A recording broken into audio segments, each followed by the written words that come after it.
Hey, what's up, folks? Lifetime Longhorn Rod Babers here, and welcome back to another edition of Football Theory here on Texas Football. Pleased to be joined by the coach, former high school football coach at Burnett, Capel, Brownwood, Belton, Rotan. Also was a college football player at Abilene Christian, coached there, multiple stints. Also was on the staff at the University of Texas for multiple head coaches. It is the coach Bob Shipley. Now you can find his work at shipleyranches.com. What's up, coach? How you doing?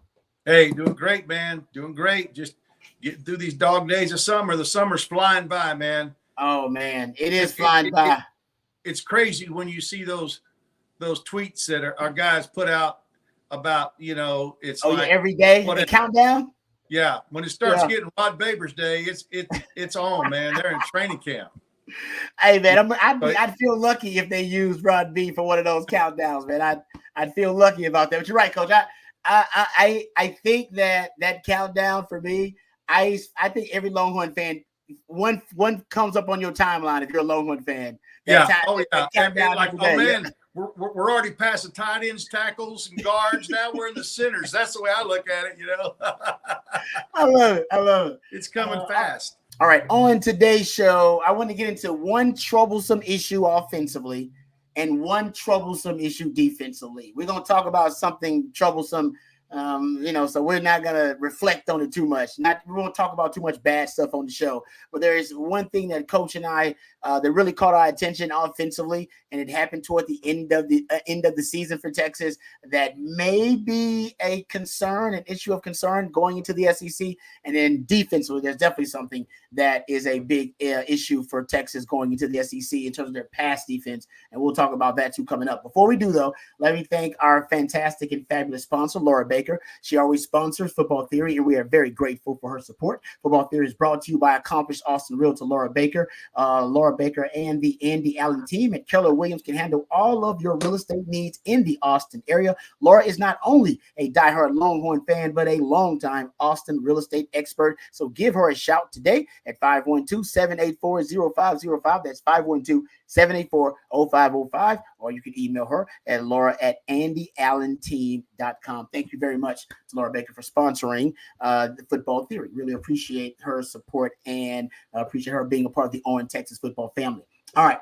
So, Coach, here's the offensive, and you know this because we discussed it a little bit. This is the topic that's a bit troublesome offensively, maybe an area of concern. Maybe it's much ado about nothing. Last season, in the 12 regular season games, and I got this from my man CJ Vogel, great nugget from CJ. In the 12 regular season games, Quinn Ewers had in the games that he played, I think he did 12 regular season games, period. Texas had 5 batted passes. At the line of scrimmage by a defender, right? But in the postseason, the Big 12 title game we're talking about here, and of course in the college football playoff game they played against Washington, Texas equaled the number of batted passes they had the entire regular season in just 2 games.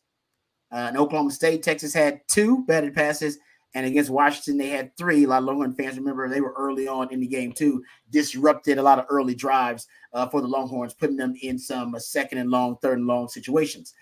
So, Coach, first of all, I want to ask you, because it seems to me that, maybe this is a potential trend or a pattern that we're seeing here.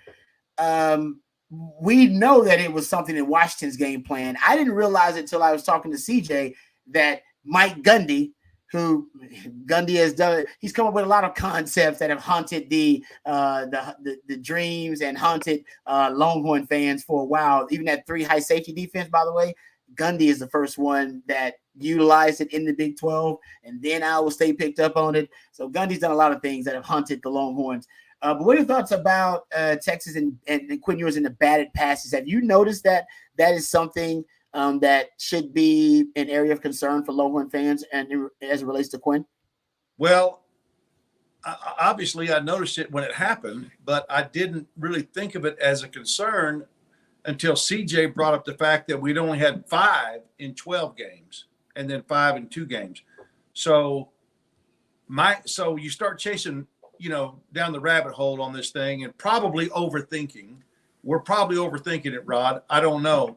But as you and I had that discussion, we thought it could be very possible because with film exchange, you get a tight and a wide view angle of the end zone copy, as well as a tight and a wide from the press box.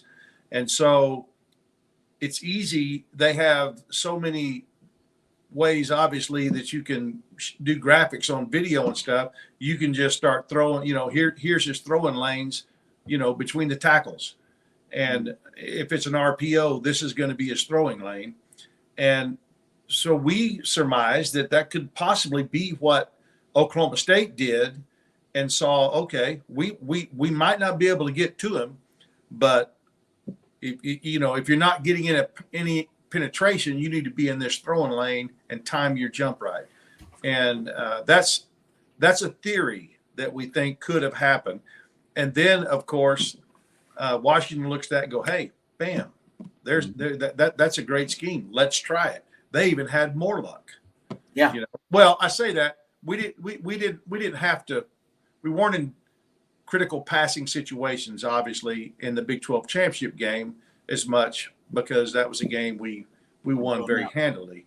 But in Washington, we had to throw it more and had more obvious throwing situations, which could lend itself to the third one instead of two. But anyway, I think it's something that other teams are going to pick up on, and not that they would change their whole defensive strategy or scheme or whatever, but if they could fit that in, with having some guys lay back or whatever, it could be an effective weapon.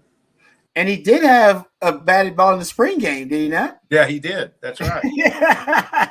So That's I'm right. gonna maybe it's nothing, much ado about nothing, or maybe it's something. Listen, if you're an SEC coach right now, they're watching those last two games, and like Coach said, they got that tight, that wide view, and they could very well be, really diagramming where those passing lanes are on those RPOs, and Sark throws a ton of RPOs, an RPO-based passing game, which means the ball's going to come out in funky arm angles, and it's going to come out a lower trajectory. And if that is the case, you got a shot. And you're not going to get there. I saw this Quinn's average time to throw last year, 2.52 seconds. Pro Football Focus had him at 2.57 seconds in 2023. He was at 2.4 seconds average time to throw in 2022. You're not going to get there. And that's mostly because of the quick game and the RPO throw. So it's a smart move, Coach. If you're not going to get there, hey, get your hands up. What is the remedy for Texas before we move on to something? What is the remedy for them if this does indeed become a problematic, issue for them? Well, I have a theory about that too. As a defensive back, you were taught, you told me this, one of the things you did and did very well was read the receiver's eyes. Oh, yeah. Could you tell by the look in his eyes when the ball was almost there? Oh, yeah, they get big. Yeah, okay. I wonder if you can if that translates as well to an offensive lineman when he feels a defensive lineman stop rushing, and do his eyes change? Does he put his hands down so that he can jump up?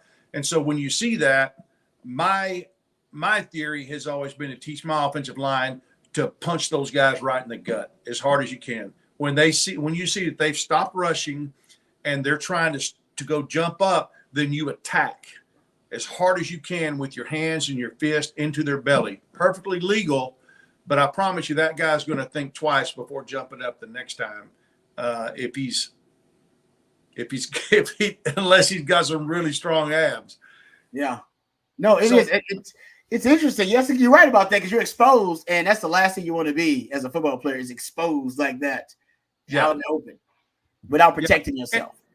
And then of course another thing you can do is you can go back and self-scout yourself on times. What was it peculiar? Let's look at the film of all the guys who batted down passes or who you could tell were laying back to try.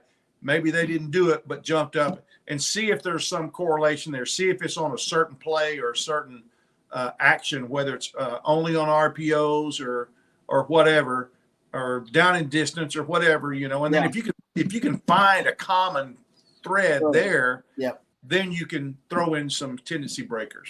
That's a good point, Coach. You're right about that. Yeah. Is it the same RPO play? that you've had the batted passes on? Is it it's the same one? If it is, then okay, we obviously there's a tail. We're giving it away somehow. And that's a good point. I like that, Coach. Good advice. All right, jumping to the defensive side of things. Something that can be troublesome for the Longhorns. And there are a couple of things, but I'll stay with the pass defense here. Let's talk about Texas and defending the deep ball. Because last year, and matter of fact, just like we just tracked that the potential problematic issue of deflected passes, and you were able to track it through the last 3 games, last 2 games and the spring game, and you start to see and notice a trend. You can do that also with the deep ball.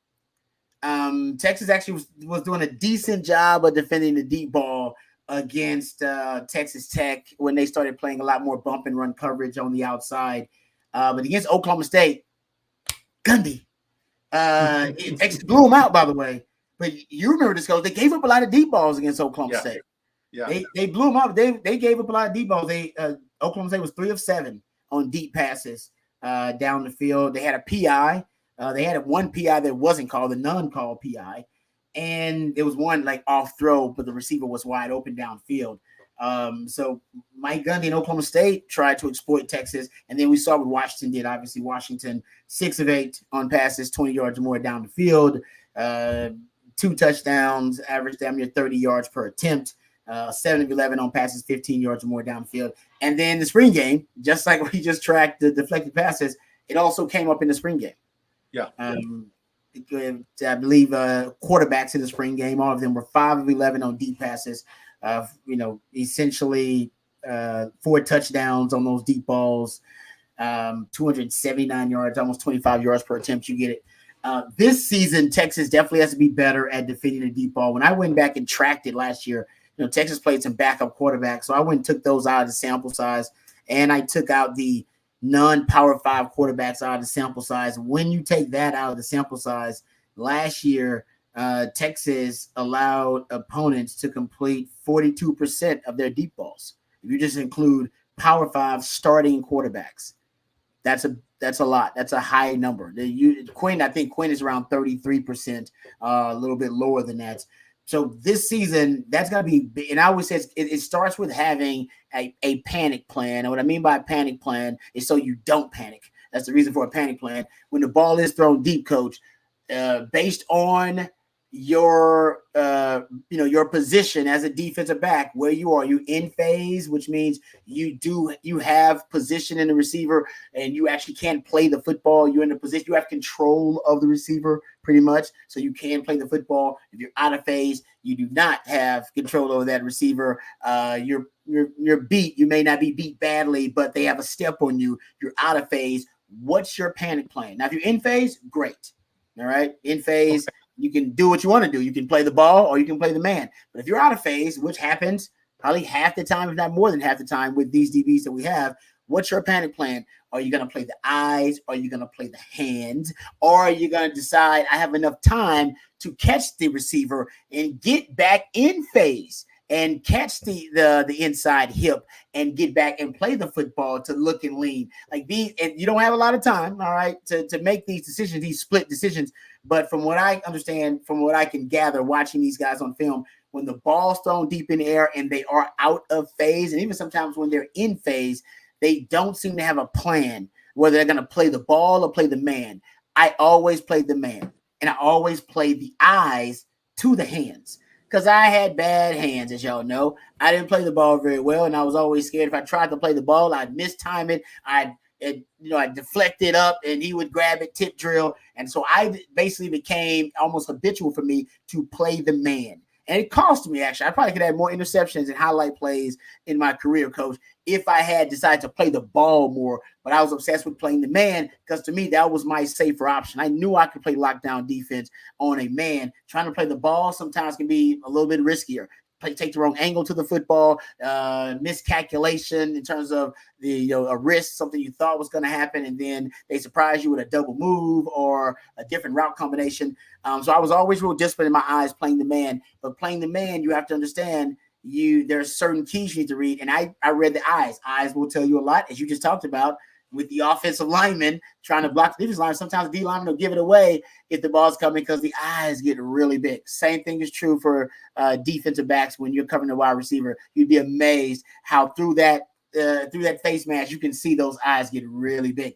And you can see their hands. They got to catch the football with their hands, guys. So at one point, they got to flash them. They'll try to wait because coach knows this. They'll try to wait till late in the play.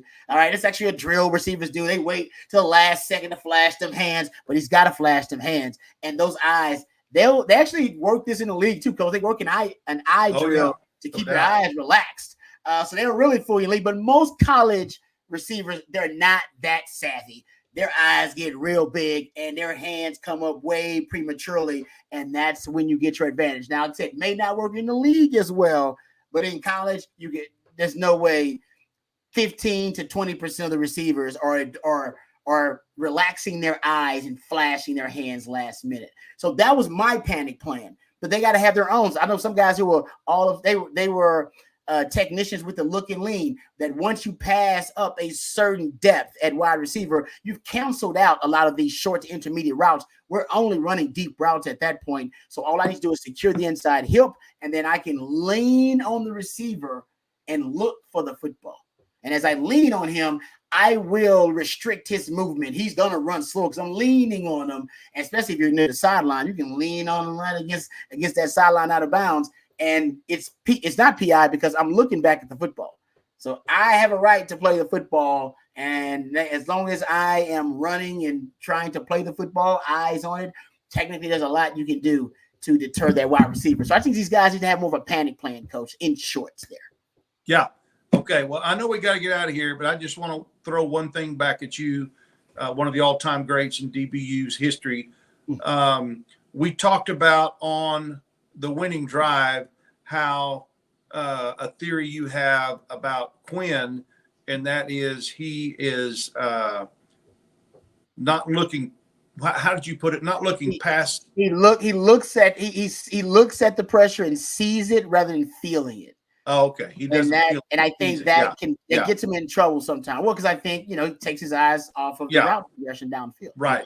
And what we talked about, just to give folks a little background here, is that something that is innate, or is it something that is taught? Yeah. Or is it something that, you can hone it to a certain level, but if you've got it in you, you've got it in you. We don't know for sure. My question to you is, there seems like all my years of coaching and then watching, of course, some Texas cornerbacks through the years, or not just them, anybody, but obviously I watch every single play Texas has and has for years. And you see guys that coach, and I saw coaches working with them all spring on learning how to time and defend the deep ball, the deep fade, trying to throw it up and over. Is that something that you think, and I've seen guys that look like to me, they just don't have that. They just don't. I mean, some white dudes can dance, some white dudes can't. I just don't have it in me. I just don't have. So are there DBs that just don't have that in them, in your opinion? Yep. Totally agree. Yes, they are. There are DBs who just don't, because they panic. That's why they're DBs. They panic when that ball is deep in the air. And you see it all the time, coach. You see it all the time. You see it in high school all the time, and you see it in college all the time, where the DB's in decent position, and then somehow toward the end of the play, he doesn't know how to play the football. And you go, man, you were actually in decent position, but when it came time to make a play on the ball, you were discombobulated, or, you took the wrong angle, or you jumped too soon. That's why those guys are playing defense, right? I never wanted to have that situation. So I always stuck with the man will take me to the ball. I always thought the man will take me to it. Because, coach, honestly, the guy you're describing is me. I wasn't great at defending those deep balls. I knew it, though.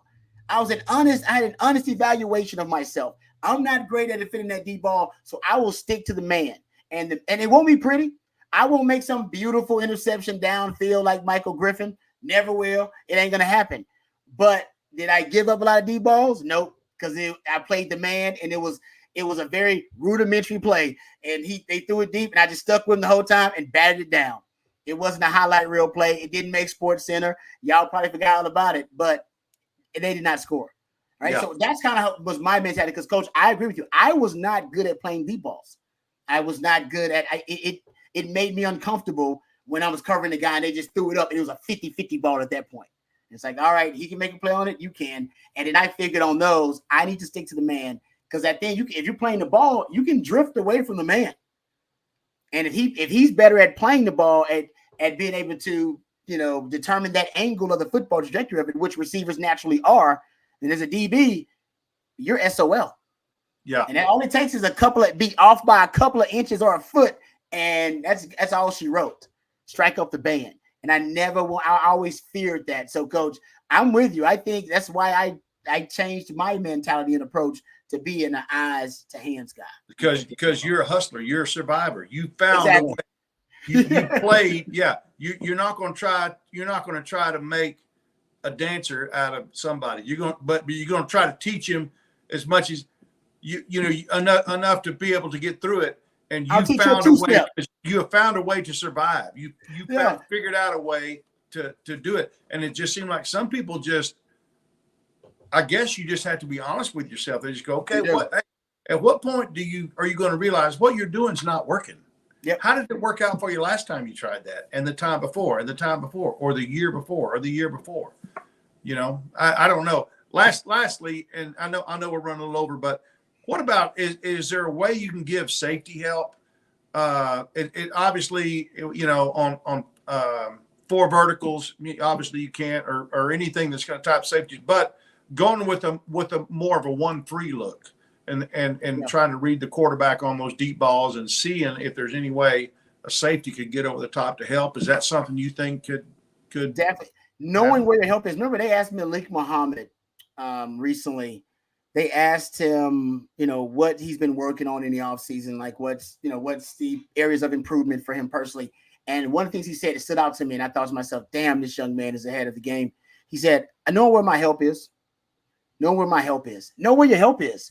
That should determine your leverage. I always say these guys, their leverage is miscalculated often, because I don't think their leverage is based on where the help is. If you got help inside, then your leverage should naturally drift outside. If you don't have help inside, and maybe you got help late, like you said, maybe got help deep, and that would help too if you could have a true center fielder. They don't really have that yet. The hope is that a young Derek Williams or a Makuba can be that for you. Get sideline to sideline and help you when you need help late on that deep 9 route. He ain't going to be there at first, but he'll be there when the ball gets there. Your safety should be close to being there too, either to deter that wide receiver or to at least be able to dislodge him, all right, from the football. So I think leverage is a big part of it too, Coach, knowing where your help is and being able to rely on that help and using your leverage accordingly. And I think also these guys can start, getting when they do play bump and run, getting their hands on the receivers. I've noticed a lot of track meets and these guys just turning and running. What's the point? They call it bump and running. And they're not calling it. They're not calling contact like they used to, interference. I see a lot of people get that, they got hands all over them, and it's just not. It's just they're letting them play more now. Agreed. And so I think that's a great point. Adjust with what, just like as a batter, you got to adjust to what the umpire's zone is. Same thing in football. If the refs are going to let you do it, it's an advantage. It's a huge advantage. I don't care what position you play. You get your hands on the guy, it's an advantage defensively and obviously on the offensive line, but in every phase of the defense. And my other suggestion would be use the sideline as the other defender. They don't do it enough. Man, that guy's out there close to that boundary. Okay, pin him against the boundary and take the inside, take aggressive inside leverage. If he wants to take that outside, give it to him, and you can shrink that space and have that defender, that sideline, be your extra defender, and then see if he's savvy enough to be able to work with that really small boundary on the sideline or with a really tight boundary. So there are things these guys can do, and I think they will. I think they'll be much improved defending the deep ball next year. All right, let's thank our sponsor one more time. Football Theory brought to you by accomplished Austin realtor Laura Baker. Laura and the Andy Allen team at Keller Williams can handle all of your real estate needs in the Austin area. Laura is not only a diehard Longhorn fan, but a longtime Austin real estate expert. So give her a shout today, 512-784-0505. That's 512-784-0505. 0505. Thank you very much to Laura Baker for sponsoring the show Football Theory here on Texas Football. All right, Coach, thank you very much for the wisdom. I appreciate it as always. I leave a smarter football theorist after each one of our episodes. Thank you for you guys for joining us, for listening and watching. Thank you to Matthew behind the scenes. He's the real MVP. Thank you to Laura Baker for sponsoring Football Theory. Can't thank her enough. We are very grateful that she is on the team. Until next time, hook 'em horns.